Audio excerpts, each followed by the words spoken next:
Biz bugünlere gelmedik acele. Yanımda bebeler her gün macera. Eskiden yoktu evimde malzeme. Şimdi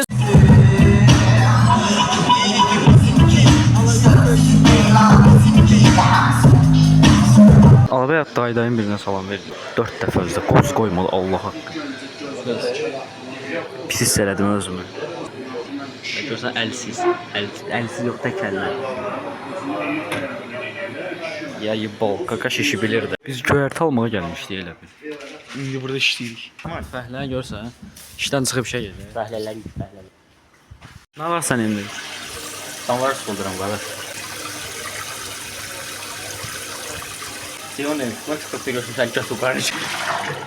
Ceyhun nə vaxt gəlir ayıbı? Sabah görsən gələcək. Genç. Oy. Sikimə baş. Salam, hər vaxtınız xeyir olsun. Bir pop tətbiqindən istifadə edirsiniz. Deməli, gəlmişəm 20 yanvara. Var yoxuna lənət deyirəm və yarım saat götüm pişib burada. Burada praktikaya çağırmışdılar ki, gəl bura praktika öyrədək sənə birincisi. Ondan sonra get şeylə də nömrə sat.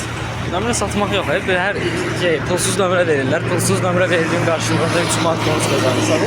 Zat, okey. All right, amma da qoymayım, danışma bacarığım yoxdur. Biraz səs tonum da azdır. Qardaş dedi, hadi gizli ola, biraz səs yüksək. 100 illi hardasan deyənlər üçün də nə bilim alayı. Axıt yox idi video çək. Videonu da atmayacağım bir sonra. Bir də görüm sabah nə vaxt çıxıram işə, yazacağam müəllimə. Görüm görsən danışa bilməm. Ayağımdan 2 dənə qaqaş keçdi. Deyəsən pulu verməmişdi, arxasınca qaçırdılar.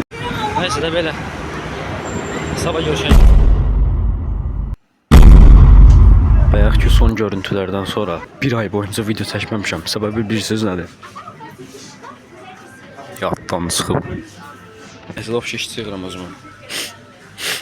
Özümü niyə bu qədər yaxın tuturam? Çünki burada video çəkildi şey icazə yoxdur. Mən də illegal çəkdim. Allah. Amına qoyum, bir ayda işlədimdə, işləndə çıxdım. HRC-yə də getdim. Rəsmiləşdim də hər pox oldu da bir ayda. Brabus sürürsən, nə bilim, yox bunu.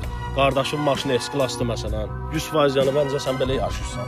Bəs mən xəbərim yoxdur, başa düşdün? Bir daha söz deyim sizə. Durun, osturun da burada. Fəhlə budur ya sənə.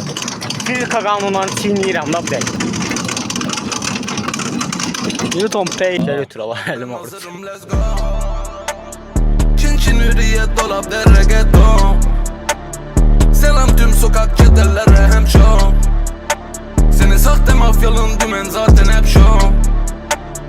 Ben kaçar koşar peşimden biri